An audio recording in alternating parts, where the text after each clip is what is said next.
los muros y columnas son los elementos verticales principales de una estructura. Sobre estos soportes se apoyan los elementos horizontales como las vigas y las placas. Estos elementos, lineales como los muros, o puntuales como las columnas, se encargan de transmitir las cargas a los elementos de cimentación. Adicionalmente, proporcionan rigidez y resistencia ante fuerzas horizontales como sismos y viento. La diferencia formal entre una columna y un muro radica en la proporción de largo y ancho en planta. Se habla de muros cuando la proporción entre sus dos dimensiones principales es mayor que 1:5. En un edificio, los elementos sometidos a compresión son principalmente las columnas, los muros y el suelo. Sin embargo, en columnas y muros hay mayores esfuerzos asociados al trabajo de flexión que en los suelos. Una columna es un elemento estructural lineal vertical, que tiene la ventaja de minimizar el impacto de la estructura en el espacio. La característica geométrica principal de las columnas es la relación de esbeltez. Su sección transversal es mucho menor que su longitud. De esta manera, si una columna es alta y delgada, se dice que su relación de esbeltez es alta, y el elemento es susceptible a flectarse o pandearse ante cargas verticales. Por el contrario, si no es muy alta y su sección es ancha, la relación de esbeltez es baja, y en este caso, la columna es susceptible a fallar por aplastamiento. El pandeo es la deformación que se da cuando el elemento se flecta, perdiendo su estabilidad. Dada la tendencia de las columnas a pandearse por flexión, al igual que una viga, en términos de esfuerzo y deformación, se considera que están sometidas a esfuerzos de flexo-compresión. Es por esto que una columna necesita un material capaz de resistir esfuerzos de compresión y adicionalmente debe incluir refuerzos de acero que asuman los esfuerzos de tracción asociados a la flexión. Adicionalmente, la flexión asociada al pandeo depende de las condiciones de apoyo de la columna. Cuando los apoyos tienen pocas restricciones, como cuando son simples o articulados, la altura efectiva de la columna se aumenta. En cambio, cuando existe mayor restricción como en los apoyos empotrados, hay un mayor control de la esbeltez y se reduce la altura efectiva de la columna. Existen diferentes clasificaciones para las columnas, por la geometría de su sección, de cajón, tubular, en I, rectangular, circular y en general cualquier polígono, por la disposición del material, en celosía, alveolar o maciza.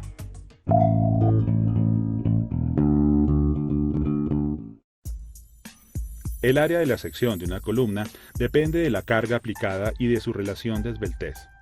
Adicionalmente, las características del material con el que está construida, la geometría de su sección y las condiciones de apoyo pueden influir en las dimensiones finales.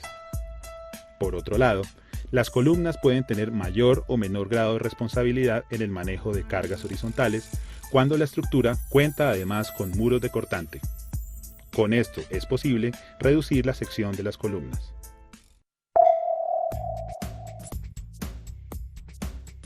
Paso 0. Lectura e interpretación de planos, cimbrada de la columna. Primero se revisan los planos estructurales generales del edificio y se verifican los ejes. Con esta información, se toman medidas y se trazan sobre la placa estas líneas guía con una cimbra de mineral rojo. Inicialmente se dibuja el eje central del elemento y luego las dos líneas de borde de la columna.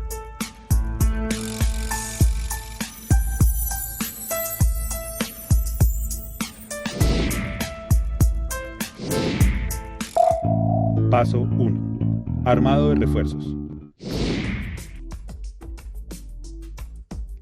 La columna es un elemento que tiene continuidad de los refuerzos de acero desde la placa inmediatamente inferior hasta la placa inmediatamente superior. Esto garantiza el trabajo conjunto de los diferentes tramos de la columna. Debido a esta continuidad, existen algunas varillas empotradas en la placa inferior que determinan el arranque de la columna. A partir de estas varillas existentes, se insertan los estribos y ganchos entre las varillas. La torre grúa transporta los refuerzos longitudinales previamente figurados para este sitio específico. Esta columna, a simple vista, parece un muro o una pantalla.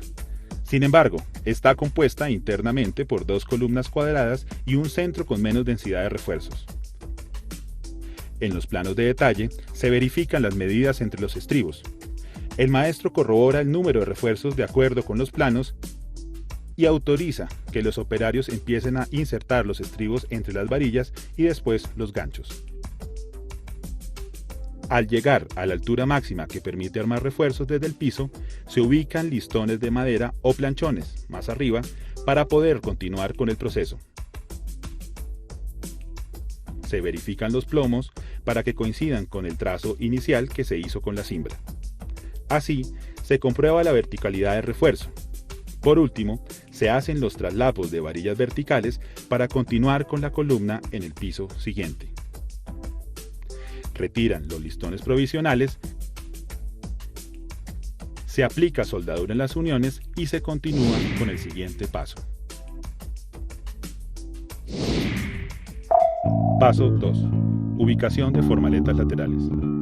Trabajar con formaletas metálicas implica considerar la modulación como tema de acabado. De esta manera, como las formaletas están armadas por múltiplos de 60 centímetros y la altura libre entre pisos para columnas y muros es de 2,40 m, se usaron dos piezas de 1,20 m y un bosel triangular en la mitad para ocultar la dilatación. Primero, se aplica masilla en el bosel para cubrir las irregularidades. Se arman dos piezas en L, se llevan al sitio de trabajo y se engrasan con ACPM. Con ayuda de la torre grúa, se levanta la formaleta y se ubica en el sitio preciso en donde está trazada la cimbra. Una vez se ha colocado la primera L, se ponen los form clamps para poder unir las formaletas laterales entre sí y evitar que se abran durante el vertido del concreto. Con la ayuda de una varilla de acero roscada y dos tuercas en los extremos, cada varilla se recubre con tubos de PVC. Y luego, estas se insertan en los huecos de la lámina a cada lado. A continuación, se hace el mismo procedimiento para la otra L y se ubica para conformar el rectángulo completo. Con un martillo se retiran los residuos de concreto sólido de la formaleta que viene de otro sitio de trabajo. Después se atornilla en las esquinas las dos L. Por último, con pequeños cilindros de concreto colgados con alambre desde la parte superior, se verifican los plomos de las formaletas. Se confirman las medidas con 1 metro. Paso 3. Vertido del concreto. Para poder hacer esto, de nuevo se ubican provisionalmente listones de madera sobre las formaletas metálicas para poder trabajar en la parte superior de la columna. El concreto programado para la noche llega en una mezcladora que se parquea en la calle, en el primer piso. Se transporta en baldes con la torre grúa. Una vez se inicia el proceso de vertido, hay un operario que abajo empieza a martillar con un chapulín. Con la ayuda de una lámina metálica inclinada, el concreto cae y resbala hasta llenar la columna. Así se evita la disgregación que ocurriría si el concreto se lanza desde la parte superior de la formaleta. Simultáneamente, otro trabajador retira mecánicamente el aire del concreto con un vibrador. Paso 4. Retiro de formaletas.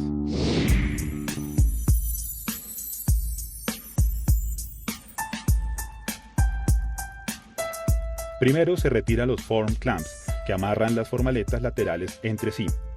Después se quitan los tornillos que amarran ambas piezas metálicas.